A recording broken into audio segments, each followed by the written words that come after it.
Shalom.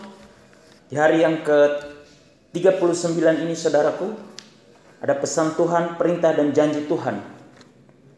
Kejadian 39 ayat 1 sampai 23. Yusuf di rumah Potifar. Adapun Yusuf telah dibawa ke Mesir, dan Potifar seorang Mesir, pegawai istana Firaun, kepala pegawai pengawal raja, membeli dia dari tangan orang Ismail yang telah membawa dia ke situ.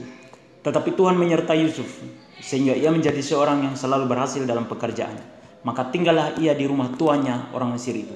Setelah dilihat oleh tuannya bahwa Yusuf disertai Tuhan, dan bahwa Tuhan membuat berhasil segala sesuatu yang dikerjakannya, maka Yusuf mendapat kasih tuannya, dan ia boleh melayani dia.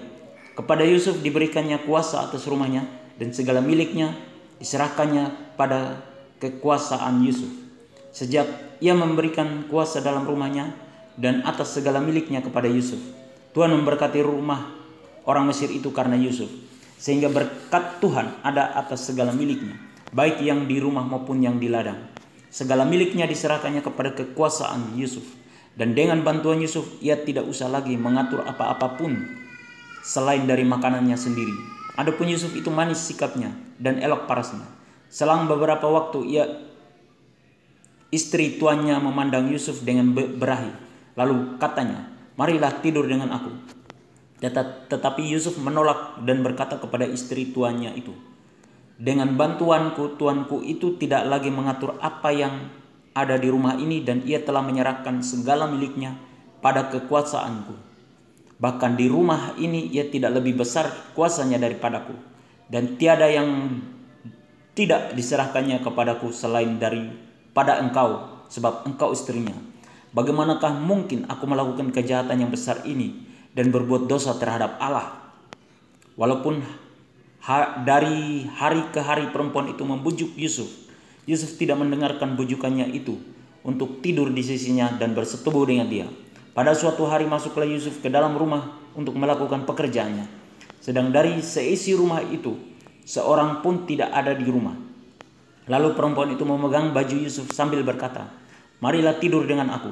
Tetapi Yusuf meninggalkan bajunya di tangan perempuan itu dan lari keluar. Ketika dilihat perempuan itu bahwa Yusuf meninggalkan bajunya dalam tangannya dan telah lari keluar, dipanggilnyalah seisi rumah itu. Lalu katanya kepada mereka, "Lihat, dibawanya kemari seorang Ibrani, supaya orang ini dapat mempermainkan kita. Orang ini mendekati aku untuk tidur dengan aku, tetapi aku berteriak-teriak dengan suara keras. Dan ketika didengarnya bahwa aku berteriak sekeras-kerasnya, ditinggalkannya lah bajunya padaku. Lalu ia lari keluar. Juga ditaruhnya baju Yusuf itu di sisinya sampai tuan rumah pulang." Perkataan itu jugalah yang diceritakan perempuan itu kepada Potifar.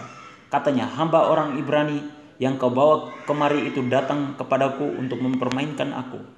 Tetapi ketika aku berteriak sekeras-kerasnya, ditinggalkannya bajunya padaku. Lalu ia lari keluar."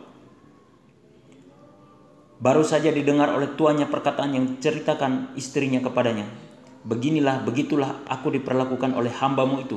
Maka bangkitlah amarahnya. Lalu Yusuf ditangkap oleh tuannya dan dimasukkan ke dalam penjara, tempat tahanan-tahanan raja dikurung. Demikianlah Yusuf dipenjarakan di sana.